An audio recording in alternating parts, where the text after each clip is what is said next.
Hi everyone, I am Ben. I'm finally decided to start my own channel related to the paranormal stuff I have encountered and heard of. Since it's my first video, I hope you guys can bear the production quality.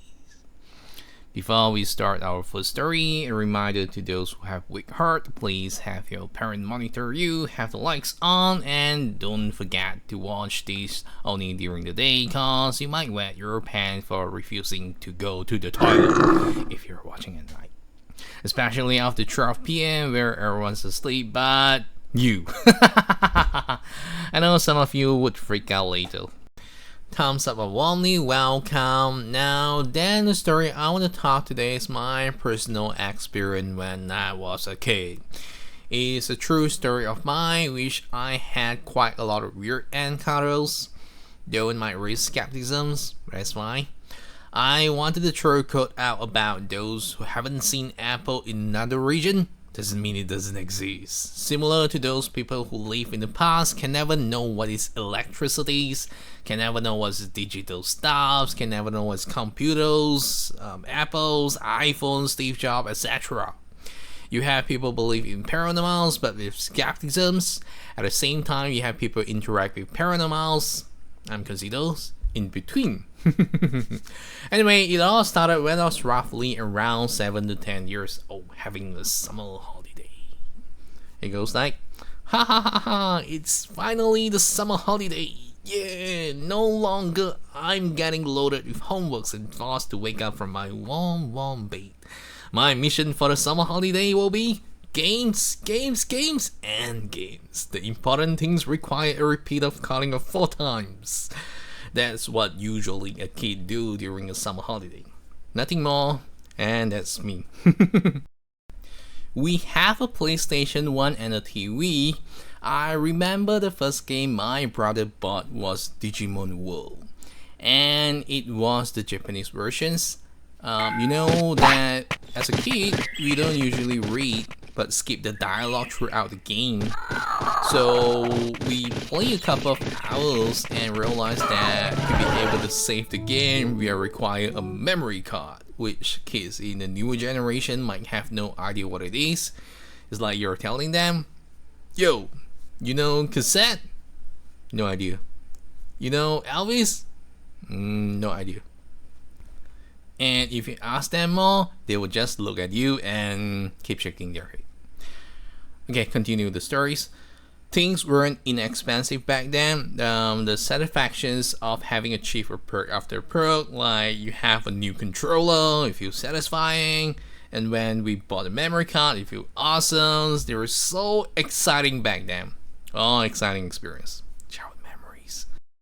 It's always fun to recall the old days. Since I have so much time, the only things I have done during the holidays were playing games non-stop, and oh, it's already midnight. Everyone half asleep. If I recall correctly, the game I was playing at the time was Digimon World Digital Card Battle. It goes like tap pew pew pew pew pew pew. It's not a relevant sound effect. Well, it's a card game. I realize it's already roughly 2 AM and I'm still playing. And then this happened. Alex. Okay, now listen. I refuse to use my own name because it's frightening. So this voice coming from behind me that I thought it was my mom. And then I respond with a, huh? I was like, I know it's late, 2 AM in the middle of the night, but then I want to play more. Though the call I responded wasn't responding back. I was wondering what happened and I went upstairs to check up with my mom. At the time I reached half the stairs, I realized the door is closed. The door is closed. The door is closed. Listen, the door is closed. My thinking was really simple. I don't have a second thought. To me, it was just like, that's it. I went upstairs and opened the door, and this happened. Who the They were both sleeping. Who was the one who called me earlier? Then I'm like, better just go to sleep. I left the lights in the games on and I was so afraid to go downstairs. The night passed and nothing happened after. That was one of the most surreal paranormal experience I had and could still recall properly. As about, did I told my mom about it? I don't exactly remember the details, but most probably not. You know that when we were kids, we used to have amnesia, which we forget things on the second day, even though I was frankly bullied by my sister. Back then, I just forget immediately on the next day. And that's my first story.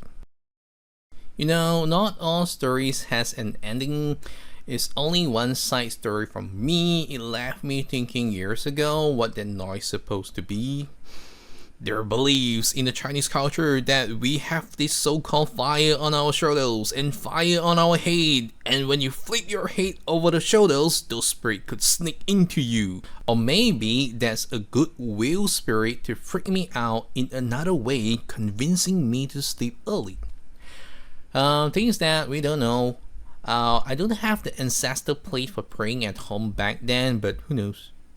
That thing mimic my mom's voice kind of freaked me in a way that I have stronger impression in that call than how my mom calls me. So anyway, I hope this story make your day a little cooler in case that air conditioner isn't available in your area. And thanks for watching. See you again soon. Bye.